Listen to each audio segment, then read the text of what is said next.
El gobernador Mauricio Vila Dosal hizo un llamado a la ciudadanía a ser responsable y a bajar el ritmo de su vida social para evitar que se implementen medidas restrictivas a fin de disminuir los contagios. Porque hoy estamos ante una nueva amenaza, una nueva cepa, el Omicron, que trae un nivel de contagio altísimo que nunca habíamos visto antes de la pandemia y que hoy todos tenemos que ser responsables y hacer nuestra parte.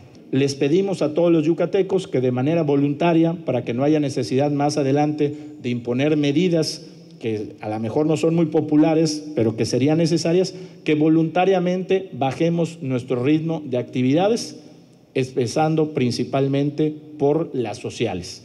Pidió a la población que aún no se ha vacunado, que lo haga cuanto antes en los 6 módulos de vacunación permanente que hay en el estado. Necesitamos convencer a la gente que aún no se vacuna por cualquier motivo. No hay otra solución para esta pandemia que la vacuna y necesitamos que todos se pongan la vacuna. También recordó que es importante descargar la aplicación del celular contra COVID-19. Donde si tú estuviste más de 10 minutos a una corta distancia de alguna persona que resulta positiva, te va a llegar una alerta a tu celular.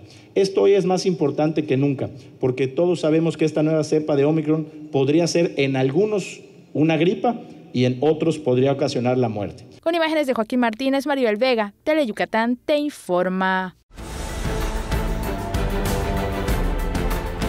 Teleyucatán te informa, lunes a viernes, 8 de la noche. Síguenos.